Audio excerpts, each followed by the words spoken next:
Welcome to Stuff You Should Know, a production of iHeartRadio.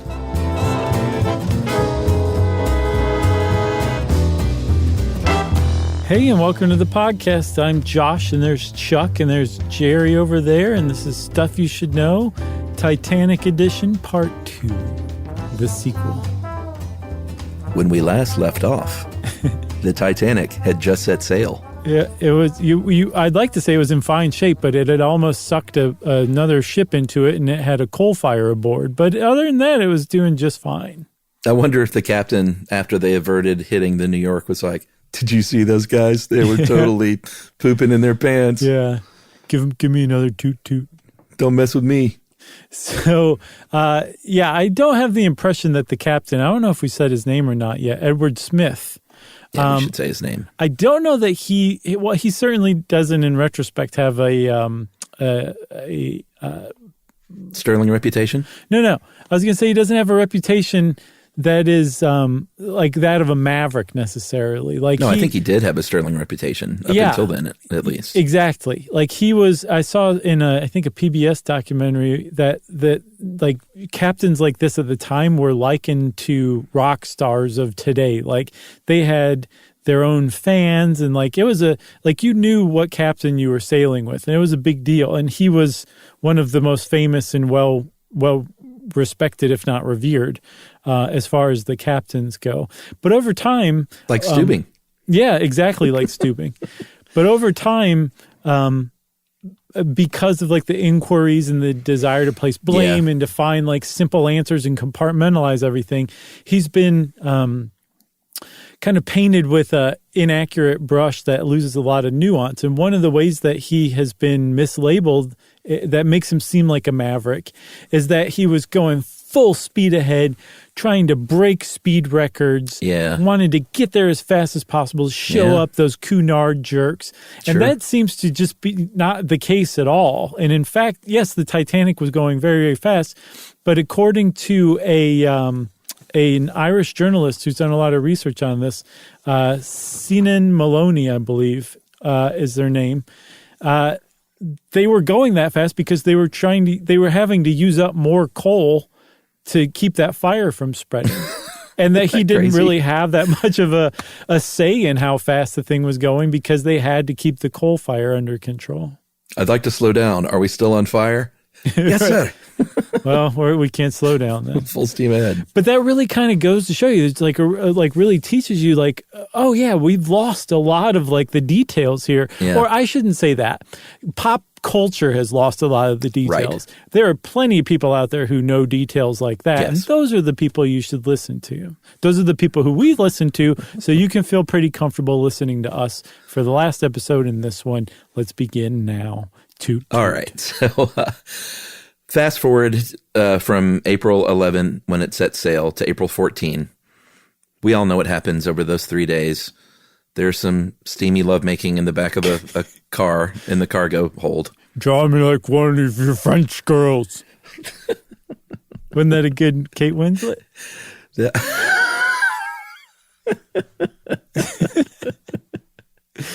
I thought you were doing Leo. No. Either one would have been funny. Okay.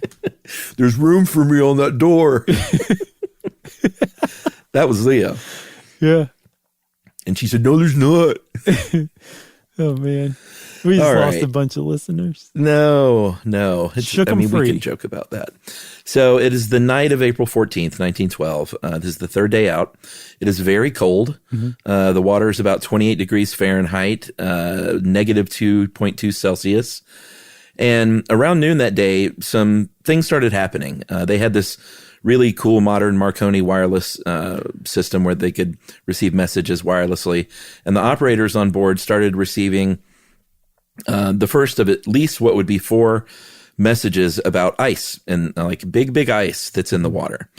A second one comes in at 5:35 from an actual ship that said, hey, Icebergs 19 miles north of you're headed right toward these icebergs. And you know what they say?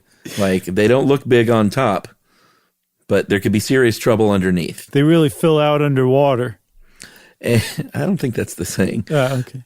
And about an hour before the collision, at 11:40 p.m., the Californian, which was a nearby vessel, said, "Hey, we're stopped. We're surrounded by ice." And the operator on the Titanic said, literally, "Shut up. I am busy. I'm working Cape Race," which apparently was a relay station in Newfoundland, and they were busy sending out messages for the passengers. Yeah, the passengers could pay about $65 to send a Marconi gram to basically show off to their friends and family back home that they were sending a postcard. hello from the middle of the ocean. Yeah, because the postcard they sent was just in the mailroom aboard the same ship at the same time as them. This Marconi gram could go out immediately. So the first class passengers were sending out little hellos to the tune of about 250 of them, I believe, just that day. Wow. So the Marconi operators were very much overworked, which is why he told the other one to shut up. Apparently he said it twice. He said, "Shut up, shut up." 2 exclamation points too.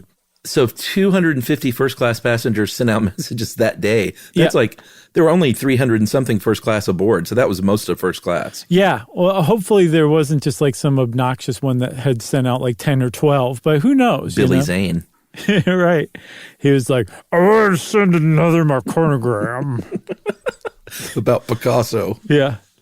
So I was just thinking of Billy Zane again. The Marconi operators, like the presence of this Marconi wireless thing on board was just as cutting edge as technology got at the time. Yeah, it was a text basically. There were so few ships that had wireless aboard that it was just nuts, which is why so many people were sending Marconi grams to show off. But at the same time, the fact that there were these wireless radios on some ships, including ships that were in the area, means that the Titanic did have warning that there was a ice flow like in between them and New York. And they started, like you were saying, they were receiving warnings about the icebergs and ice flows. And again, Captain Smith is depicted as having ignored this, of just heedlessly headed on full steam ahead into an ice field, even though he'd been warned against it. And from what I saw, this is again a mischaracterization because he didn't receive any warnings that would warrant slowing down or changing course or anything like that. He knew that there were icebergs. It's just kind of like if somebody was saying, "There's an iceberg 20 miles ahead of your projected course, heads up." He'd be like, "Okay, good to know." But that wouldn't require you to do anything about it. But there was one, the very fateful one, that really may have sealed the fate of everybody aboard the Titanic. And that was that last one that came in at 11:40 that said, "We're stopped and surrounded by ice." That apparently did not make it to the captain, as far as I know. Yeah, so like the deal, you're right. The deal is icebergs were very common. It wasn't like, "Oh my God, there are icebergs. We got to stop everybody." Right. Like they were used to dealing with icebergs. It was just a heads up. And that last one may have been a big difference maker. Right. So they knew that they were icebergs, but there was nothing to be worried about as far as they could tell. And when Captain Smith handed over command of the ship for the night to, I think... Second Officer Charles Lightoller. So when he handed it over to Lightoller, he said, "Hey, if conditions become hazy, let me know and we'll slow down. But until then, full speed ahead." And it turns out that the night of April 14th, 1912, in that area of the North Atlantic was incredibly calm. The sea was like glass. It wasn't hazy at all. It was totally clear. And there was no moon and lots of stars. So they couldn't see very far because there wasn't much light. They didn't have binoculars in the lookout. But also, because the sea was calm, there were no waves to give out any telltale characteristics of breaking against icebergs. It was just nothing but clear water everywhere they could see. So there was not a lot of chance of them spotting icebergs under the conditions that they were dealing with. So speaking of the moon, did you ever hear that theory about how the moon could have impacted the fact that the iceberg was where it was? No. There was apparently on January 4th, a few months before the Titanic, The moon made its closest approach to Earth in about 1,400 years. Wow. Which also coincided within 6 minutes of a spring tide, which is the semi-monthly alignment of the sun and the moon with the Earth. And basically, all of this ends up in especially high tides and tidal currents. And this was a really big year for icebergs. There were about double the amount of icebergs than average. And what usually happens is when they kind of calve off from where they start, they end up getting kind of hung up when it gets into sort of shallower lanes, and that almost always happens and kind of keeps them in place. But because of this strong spring tide, it may have like sent more icebergs out to sea than normal. That's nuts, man.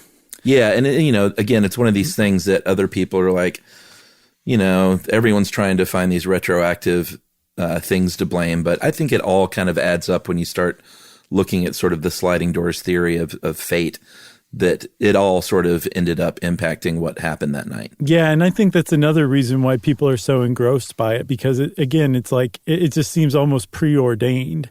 Yeah. And that is very often traced back to this hubris that kind of infested the whole origin and idea of the Titanic. That it was unsinkable and that it was just the biggest thing ever made, and we're going to send it out as fast as we want. That just seems like they were sailing into fate just from those things, Yeah, I mean it is like a Hollywood script or something, but it really happened. I know somebody should make a movie out of it. So and get someone else to write it. Maybe Aaron Sorkin. Oh man, it's been 8 hours long. Frederick Fleet and Reginald Lee were in the crow's nest, and I think Fleet is the one that later said that binoculars could have really helped. Yeah. Because Fleet was the one who was close to the end of his shift when he saw this iceberg. He sounds an alarm down to the bridge, and First Officer William Murdoch was up there in about 37 seconds, said, "Stop the engines, go full speed astern," which was a very common maneuver to sort of try and dodge something if you're in a big ship like that. And, this, again, in retrospect, this was not a great idea. Some people posit that if it had just gone straight and hit this thing head on, it might not have sunk, but it ended up turning just enough to hit and especially when you factor in that fire, if that actually was a thing that weakened it, it hit the hull at a very vulnerable spot. Possibly its most vulnerable spot because of that fire, but also even had that fire not been there, that was the Achilles heel of the Titanic, that area. And, it's tough to fault Murdoch for, trying to spin away from it, but it was... that's what you do. It was an accepted technique to also just ram iceberg head on. But the reason Murdoch probably why he chose not to do that, was because if you did that head on, you're going to send everything and everybody lurching forward because it's a head-on collision. When you sideswipe something, that's much less jarring. And in fact, the passengers who did survive the Titanic later said that there was a slight jar when this thing hit the iceberg, so much so that I think a passenger said had he been holding a full glass of water, not a drop would have been spilled. Yeah. So he did it, I think, out of instinct because nobody wants to hit anything head on, but I think he also did it to spare the passengers and the crew and the cargo being jostled and jarred as rudely as they would have been had they hit it head on. Yeah, and this is where those rivets come into play as well, because it is theorized that because those rivets didn't hold like they should, it ended up buckling the ship right there. And apparently it's that buckling that really sort of put the nail in the coffin for the Titanic. Yeah. Like it might have survived the gouges had it not been for the buckling, apparently. Yeah. So I guess the buckling kind of pulled the rivets or the seams apart, and that allowed the water in. Is that the idea behind it? I think so, because, they started, Murdoch, said, let's get all these watertight doors shut, which was a really, really great move. But it was too late, and there were 5 of them that were filling up. They originally thought, Captain Smith was like, there must be a 300-foot hole in this thing. And I saw a couple of different numbers. This article from How Stuff Works says 3.2 square feet. for these 6 slim lacerations on the boat. I saw about 12 square feet. Even still. Yeah, I mean, I saw it likened to about 2 sidewalk squares. Wow. Like that took down the Titanic. I know. Can you imagine? Isn't that nuts? Like, of course, you would think Captain Smith would be like, it's got to be a 300-foot gash just to have that kind of water. And he wouldn't know. It's not like he could see. Like, this was beneath the water. It struck the iceberg underwater. So it was just an estimate. But yeah, now we know from going down and looking at the Titanic using sonar just how small they were. So just a couple of sidewalk squares, huh? Yeah, and the really brutal part is Andrews, kind of just like in the movie Victor Garber, once he got word that there were 5 of those cavities filling up with water, he was like, that's it, man. Like, we could have survived 4, and I know it doesn't seem like it right now, but this ship is going to go down. Yeah. So, I mean, you remember, I think in the first one, we said that the thing was designed to be just fine with 2, and that 4 it could probably make it. Mm-hmm. But 5 was the magic number. With 5, It was like, this is not going to end well at all. And even with 4 compartments full and sealed off, there's a good possibility that the Titanic would have sunk, but it might have taken so long to sink that everybody aboard would have easily made their way off. But that 5th compartment was it was just terrible. Because not only was the Titanic doomed to sink, it was doomed to sink very, very fast. I think Andrews estimated 2 hours basically when he found out how many compartments were filling. Yeah, it was really the speed. And if you're saying to yourself, but Josh, how can you say that when they were short lifeboats? As we'll see, there were other ships nearby that likely would have gotten there quicker, or not gotten there quicker, but gotten there quick enough. Mm-hmm. Had it sunk slower to get people off of that thing. Yeah. Should we take a break? Yeah, I think so. I could use one, buddy. All right, let's take a break and we'll talk about what happened after that chunk of ice fell near Kate and Leo right after this.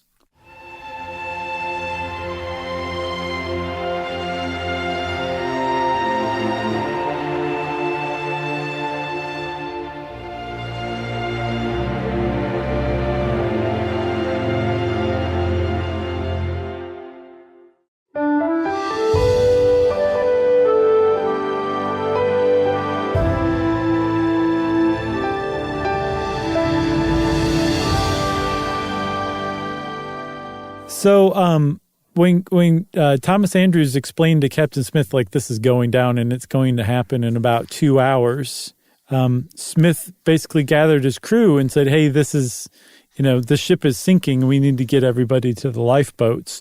Yeah. He started lowering the lifeboats, but apparently from what I've read, aboard the Titanic, you wouldn't have known that the ship was sinking based on the activity and the behavior of everyone aboard. Yeah. Most people were kind of going about like their business, hanging out in the lounge still, sleeping, getting ready to go to bed, because this was, I think, around 11 or so when it struck the iceberg. And like I said, it was such a faint jar that I think people couldn't believe that the Titanic would be taken down by something that only produced that faint of a jar. Sure. And so a lot of people just kind of acted like nothing was wrong. Yeah, I mean, crew included. I think it was, I think when the message went out from the captain, there was a lot of disbelief all the way around. Right.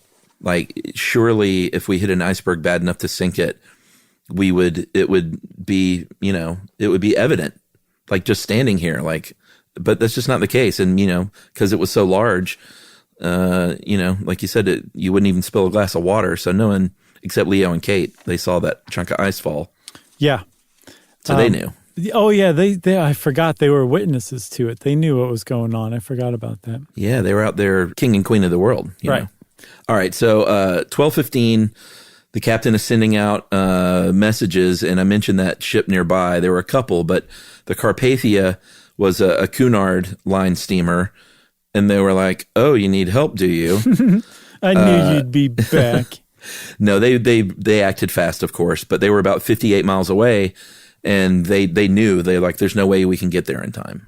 No, especially not if it's going to sink in a couple of hours. But again, had, even just the only 4 compartments not flooded, the Carpathia probably could have made it there in plenty of time. But there was actually, Chuck, another ship, though, the Californian, that was closer to the Titanic. And as we'll see in the inquiry that followed, it's basically the Carpathia hero, California villain. The Californian was accused of basically refusing to render aid, and that just wasn't the case.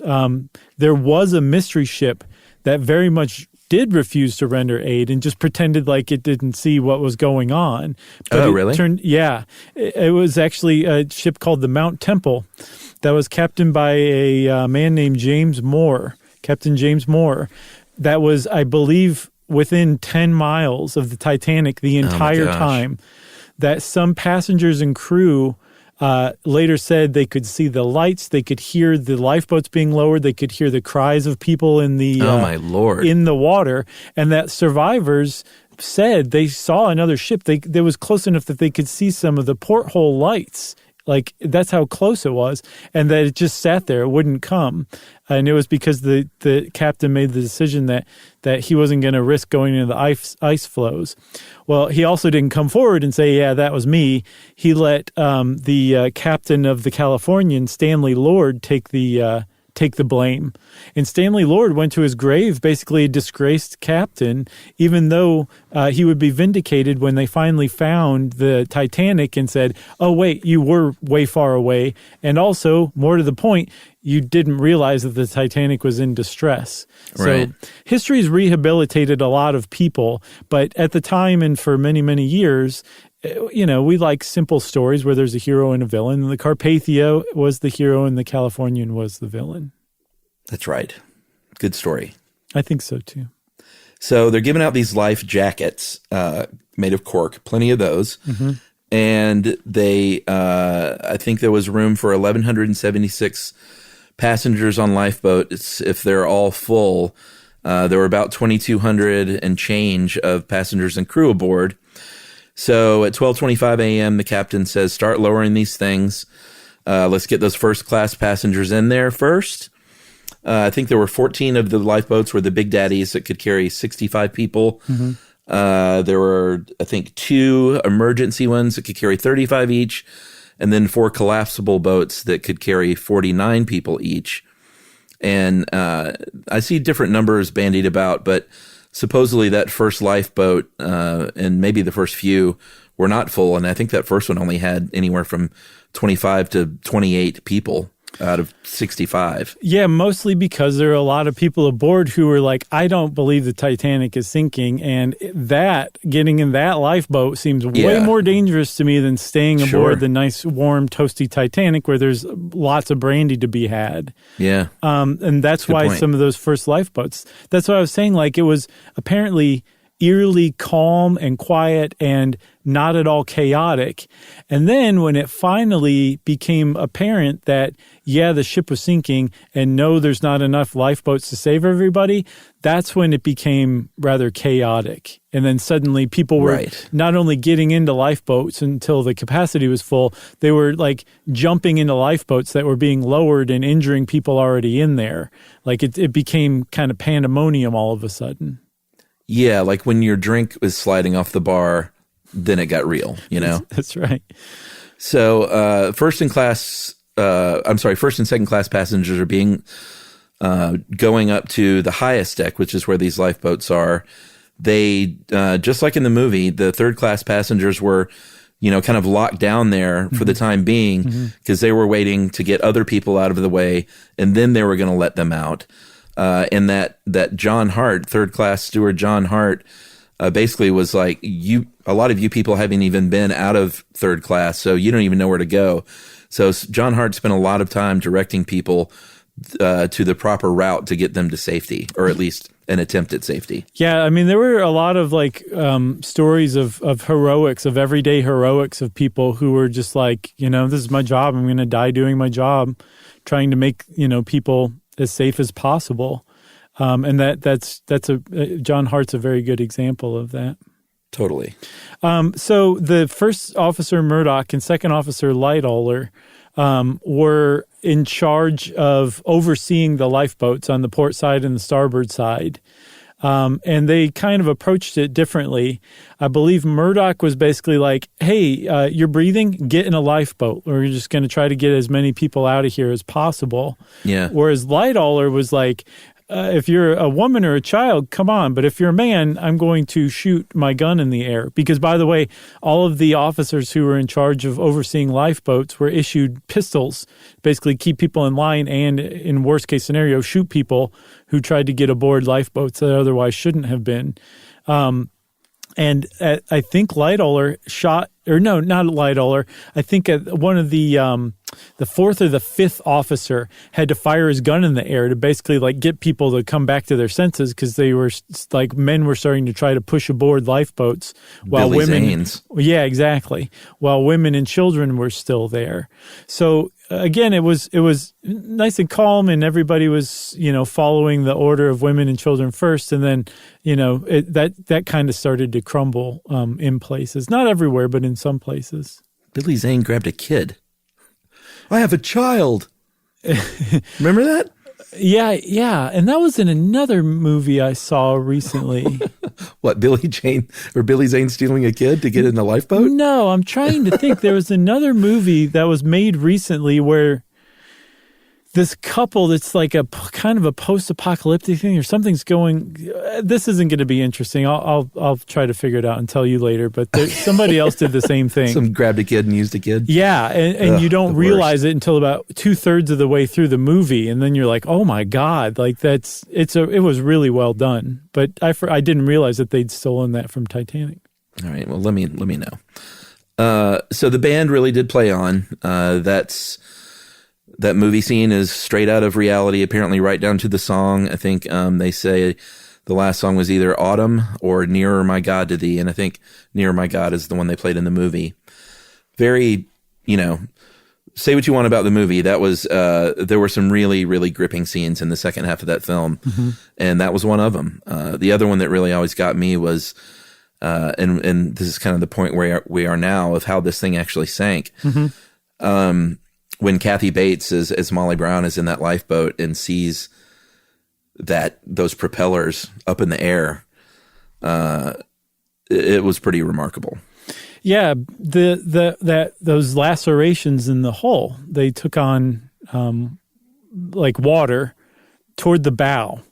So the front of the ship was suddenly much heavier than the back of the ship. Yeah. And the ship was built so strongly, even with those substandard rivets, the wrought iron ones, that it didn't just break immediately, that it actually lifted up the rear. And the propellers became visible first, and then it kept going higher and higher and higher. And then the pressure on the plates that held the whole thing together became so enormous that it was something like 17.5 tons of pressure per square inch. That's how much pressure was being exerted on basically the halfway point where the Titanic split in two. And finally, it did split in two, but it didn't break into two immediately. The bottom of the hull, that connected the front to the back, still hung on, and it almost became like a hinge. And so the whole bow went underwater, but just dangled there for a little while until it finally filled up. And at one point, the stern, the back half of the ship, was straight up in the air, basically, and was about as tall as a 25-story building. Dude, can you imagine being in a lifeboat and seeing that? I can't.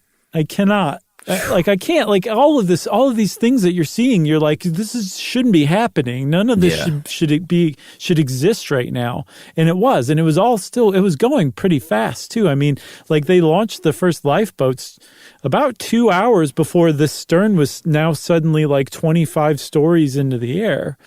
Finally, the bow part fills up with enough water that it breaks off. And it was so heavy that it traveled about 2.4 miles down to the sea floor, or the Titanic rests today, in like 6 minutes. That's how fast it traveled down there, and just hit like a like a missile, basically. It hit the seafloor. Yeah, and obviously this is when they start losing, like remarkably, they had electricity and even, I think, radio. Yeah. That Marconi was still working for a while. Yeah. But obviously when this thing splits in half, that's when these flickering lights even go out. And that was also a very, pretty emotional part in the movie when it goes quiet.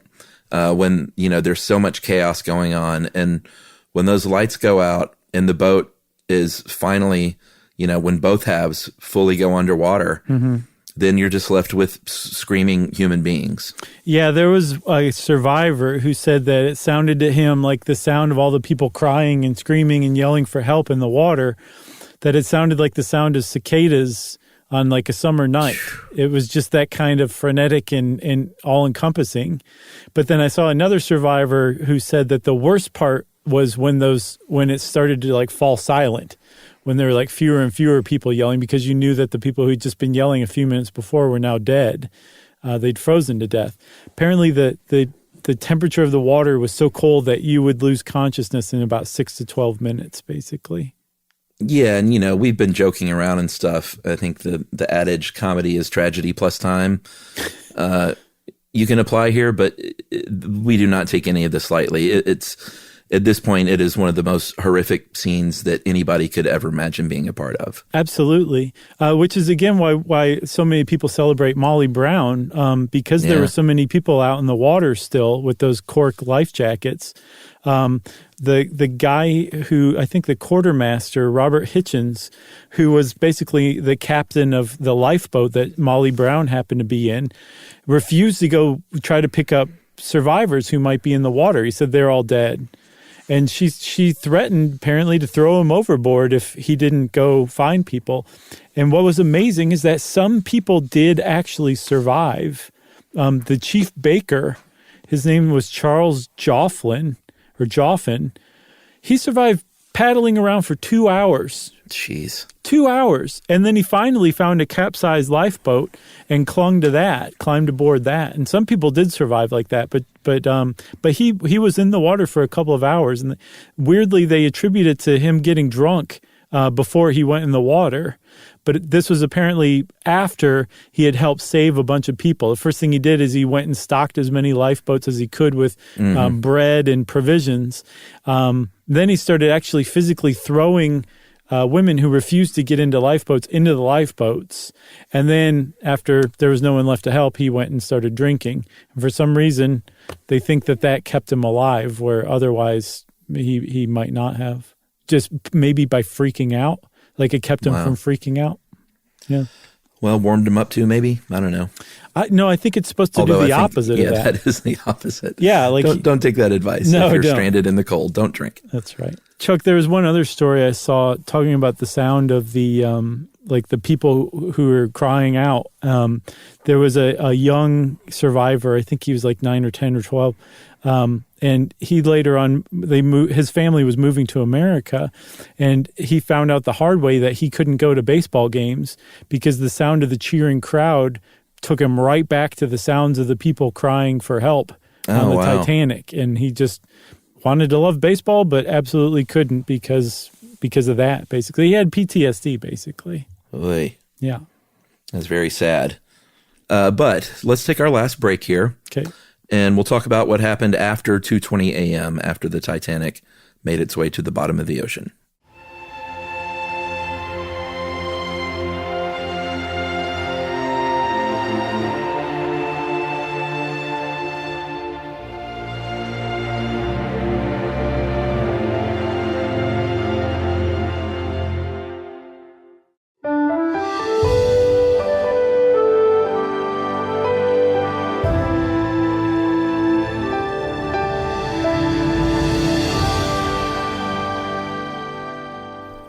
So the Titanic is underwater at this point. It is chaos and death and despair everywhere you can see.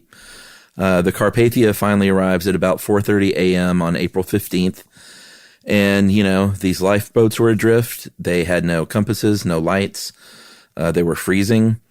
I think the Carpathia recovered 14 boats and 712 people, which is remarkable. One of those people, only one of those, I think, died en route to New York. And, the world starts getting word that the mighty Titanic has sunk. And it's front page news all over the world, basically. Yeah, when the Carpathia finally made port in New York, it was surrounded by smaller boats that had been rented by the press, who were trying to get scoops by shouting up to people aboard, asking for quotes and all of that. Like, there was gobs of money thrown at people by journalists to try to get their story, because this is as international news as news gets. Yeah, so apparently the Californian looked for bodies and did not find any, may not have accounted for the drift, and, may have been looking sort of in the wrong place. Mm-hmm. And White Star said, as you would say, nuts to that. Let's send out a bunch of search vessels to see what we can do. And I think they knew at that point they were not going to find anyone alive, but they were at least trying to recover bodies. And they sent out a few boats, and one of them found 306 bodies. Mm-hmm. One found 15, and then another couple found 4 people and 1 person. And again, all these people died in the most tragic way you could imagine. They were waterlogged. They were so heavy that it took several people to lift them aboard. The first-class passengers were put in coffins. They were embalmed. This is really gruesome. But sometimes they had to break their frozen limbs just to fit them inside. It was sort of no time for the formalities of burial, it seems like. It was a mass casualty scene. Mm-hmm. And so they were just kind of doing what they could, I think. Yeah, some of the crew was actually buried at sea. Which I would be like, don't bury me at sea. That sounds like the opposite of okay to me. Right. I've never been okay with burial at sea, okay? You're telling me this, so I know? Yeah, I'm just going on the record. In case we ever go on a cruise together? Yeah. All right. So the U.S. kind of like really insinuated itself into this tragedy to a questionable degree in some people's minds at the time. The Titanic was a British ship. The White Star Line was a British company. And yet the U.S. held public inquiries, the Senate did, on the Titanic tragedy before the Brits could even do it, because they started this inquiry, I think 1 or 2 days after the Carpathia made port. That's how quick the inquiry was launched by the U.S. Senate. And so all of these people who were subpoenaed as witnesses before they could leave New York had to stay and give their testimony before they could go back to England. So the British had to wait to hold their public inquiry until the American one was over, which I think kind of chafed everybody a little bit. But between the British inquiry and the American inquiry, they both basically reached the same conclusions. And they were threefold: lifeboats, and lifeboats. Yeah, and not just the amount, like kind of the stuff we've already been over. Like there was no system. It seems like, and this is all because it's true, it seemed like no one knew how to load these things. Mm-hmm. It seemed like there was a lot of indecision about where you actually do the loading. There were a lot of opinions flying about who should be loaded, about how many crew members you need on these lifeboats. And there was no direction at all. There was no uniformity, and there was no plan. And that's, like we mentioned at the beginning, because so many of these crew members just kind of showed up at the last minute, and they didn't even have training in how to do this. Yeah, and like we said, the Californian was vilified. That was another thing. But it was, even at the time, it was explained by the Californian's captain, like, look, the wireless operator went to bed. He didn't hear these distress signals. Yes, they were shooting off rockets, but we thought it was another boat that was mainly doing it to navigate through the ice. Like, it didn't seem like a distress thing to us. Yeah. And again, history has kind of exonerated him, but at the time, he was not very well thought of. Neither was J. Bruce Ismay, who survived because he got in a lifeboat. Yeah. He was vilified as a coward who didn't go down with his own ship.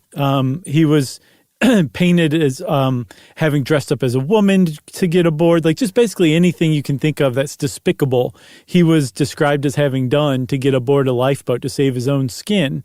The only way that he could have had any honor or dignity is if he had like willingly died with the ship.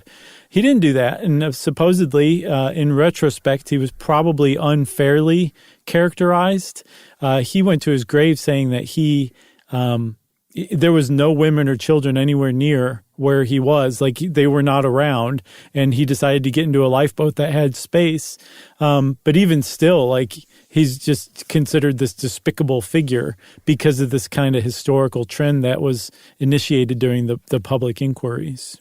Yeah, and of course, Andrews, the designer, and Captain Smith, as in the movie, you see them both go down with the ship. Then that another very impactful emotional scene with Victor Garber. I think, doesn't he like set the time correctly on a clock or something?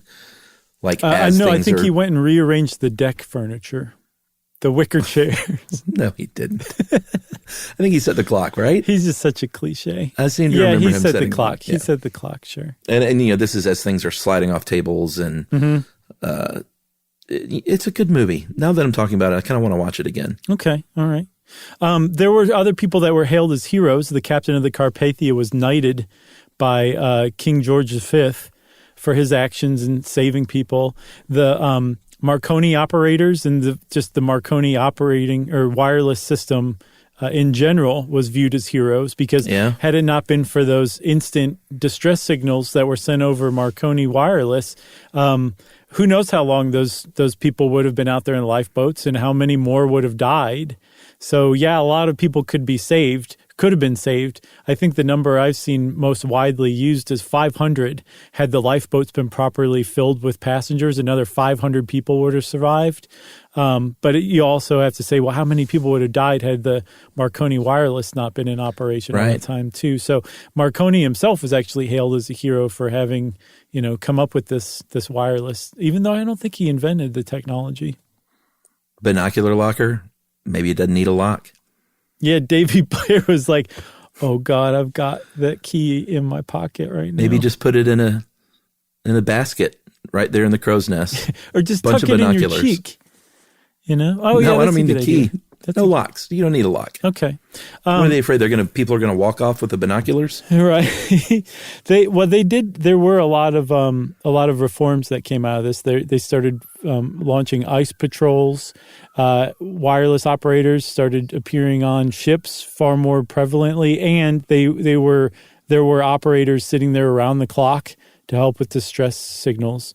But I mean, and these probably saved thousands and thousands of lives, but because these things hadn't existed at the time or were ignored, like the lifeboat regulations, then, a lot of people died. Brutal. So, Chuck, the Titanic it went down and was not discovered until 1985, I believe, right?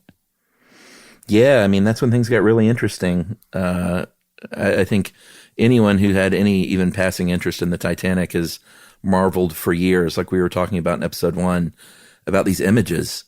And especially, the way these things are lit with these little sort of, these little swimming robots and their flashlights in the dark down there.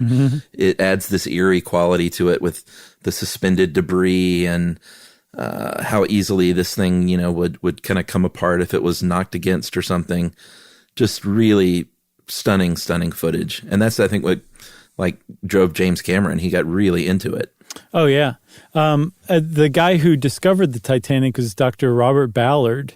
And I saw a talk by him where he was talking about one of those early ones where they were using one of their remote vehicles equipped with like a spotlight on it.